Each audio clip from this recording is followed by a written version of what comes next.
Mrs. McLean. I am the Honor Society advisor in the high school, and we are working on a Soul Hope project.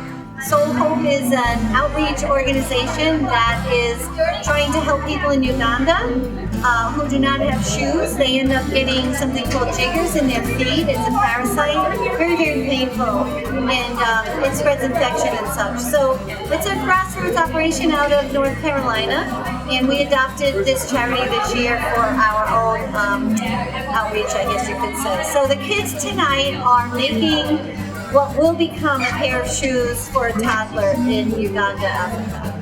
So we have a mixture of students. We have our National Honor Society members at the high school. We also have about 25 National Junior Honor Society members from Hartnett Middle School, and we have additional Stuco members and friends of friends. Sort of quest looking for a project for the kids to do this year. I was just tooling around on the internet and happened upon it and saw that it was endorsed by our sort of overarching Principals Association. So they had to bring a pair of old jeans they didn't mind getting rid of, and they turned them inside out. We purchased a kit for a very small fee. We got a pattern, and we were able to make copies of that pattern. Tracing fabric with this design, this sewing pattern. And then the plastic milk jugs are going to be the heel for the shoe, and we're going to give them to children in Uganda to prevent jiggers. A pair of shoes for a toddler size 5. We're making size 12 toddler shoes today. And you can see this back piece kind of becomes the heel. You can sort of imagine that's going to come around like that. And then there's the toe piece and the heel piece. And then for extra reinforcement, we cut 2 pieces of heel out of plastic. So this is a pair of shoes, and then we'll take 10 of these, put it in a Ziploc baggie, make as many as we can, mail them to North Carolina, and then from North Carolina they go on to Uganda. And what's great about this organization is they actually empower the people in the village. It's always nice to have a part in bringing something like this to your own people. So the tailors have been trained, and they are in Uganda, so they actually will sew these together. If it goes well tonight, I would love it. I think it's really good for kids to think outside of their own community for, ways to make a difference. This is started by a very young couple, and the power of one.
I've had 2 jiggers, and not at the same time, but both times I thought I'd stubbed my toe, and later on went to inspect it more. I was like, I have a jigger, what's up with that?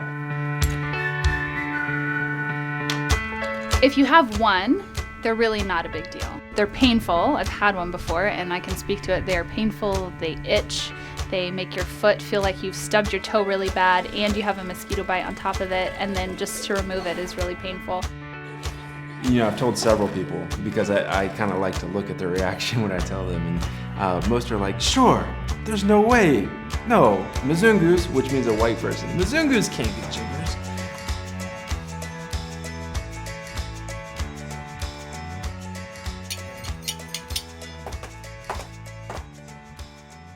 A jigger is a sand flea. It's not a chigger. The sand flea burrows into your skin, and then after a while you start to see a little bit of like a blister, and that's the egg sac, and it carries thousands of eggs and they're deposited out into the ground. Everybody that's around can potentially pick it up.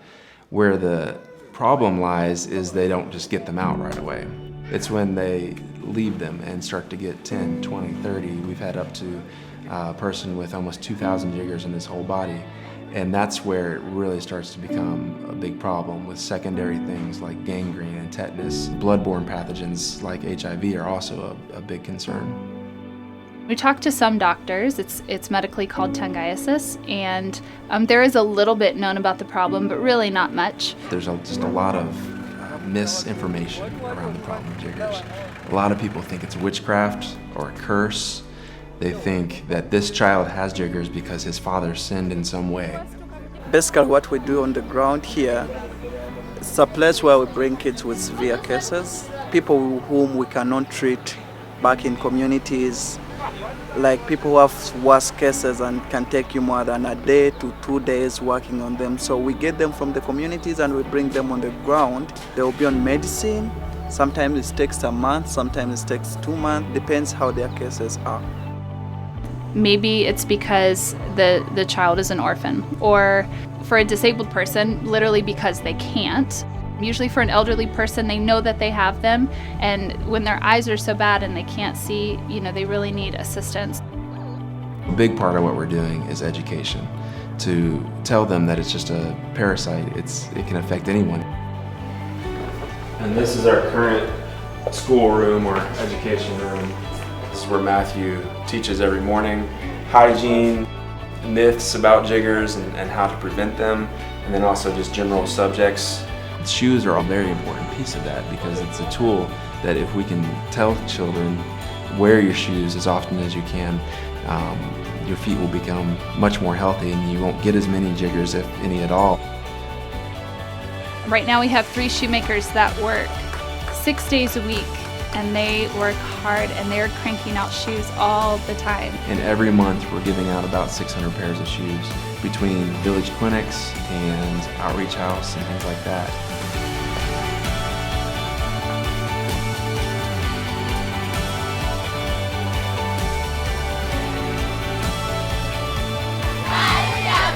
So we're at a jigger removal clinic where we're seeing 150 to 200 kids and washing each of their feet, and then they go to a jigger removal station where they have their jiggers actually removed, and then they go to shoes, get a new pair of shoes, which a lot of them don't have or have never had a new pair of shoes, and then they get education. So this is his footnotes. His name's Livingston. Livingston, how are you? He's 4 years old, and his sister is his caretaker.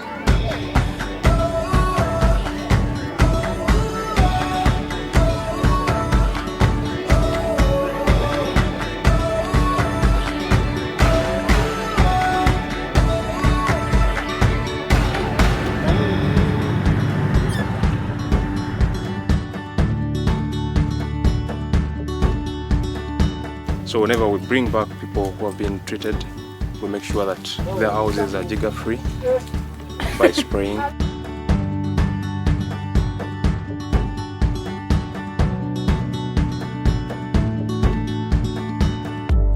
We give them soap, a benzene, safety pins, brushes for scrubbing their feet, and also trying to educate the other family members how to become jigger free.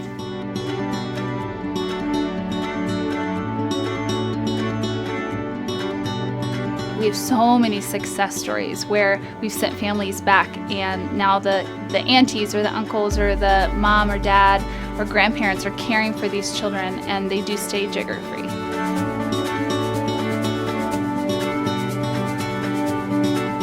You know, when you look at the problem as a whole, it's really easy to just get overwhelmed by the massive implications of it and just think there's no way we can ever affect this whole problem. And so my phrase for that is that we just have to look at the next 2 feet.